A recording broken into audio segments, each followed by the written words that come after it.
In this time-lapse, we'll be abandoning this StarCraft 2 Mutalisk and creating all new details for the classic cinematic design. Fortunately, it looks like they used the same model for the sprites and the cinematics, so I can be pretty sure I have my proportions right before I dive into sculpting. My goal with sculpting these new details is to add a sense of scale, new features to look at in close-ups, new little bits to animate, but without changing the silhouette or overall vibe of the classic unit. These smaller inner mandibles are a perfect example, and also kind of link the unit to its StarCraft 2 appearance. For the lower mouth, tail, ovipositor design, I'm not actually following the classic portrait because it doesn't seem to line up with these other reference images of the original model. It looks like from that black and white render that the original did have those two upper teeth. They were just a much darker color. Looking pretty good.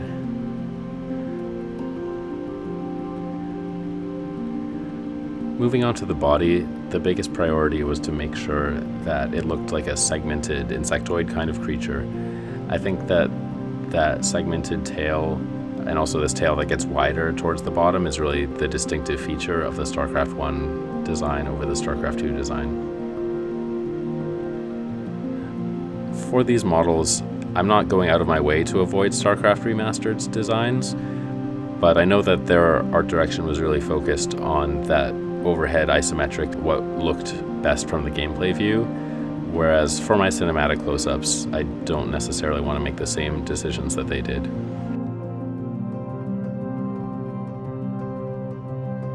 So here I'm really prioritizing these insectoid segments underneath the head, which are something that were never seen in the remaster.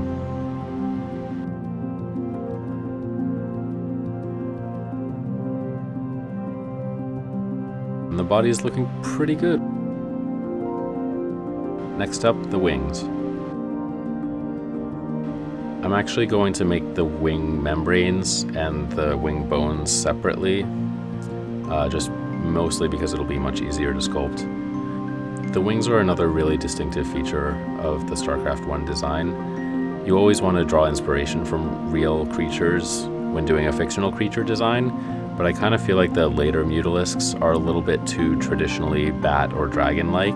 I really like how the StarCraft 1 design has this one finger that curls forward kind of strangely. It's very alien. And that's about it for the sculpt. We have a lot of little smaller spiky bits that really give that sense of scale. A lot of interesting features to look at in close-ups, but when we zoom out we can still very much recognize this as that classic StarCraft 1 Mutalisk. The one other change I'll probably be making is just making those wings longer. I think that the smaller size fits perfectly for the sprite, but we're a little more used to more realistic, longer wings in creature designs these days, so I'll probably stretch those out a bit. So let me know if this little behind the scenes look was enjoyable, and I'm happy to take more time lapses of the texturing process or even animation as I work away on episode 1. Thanks so much.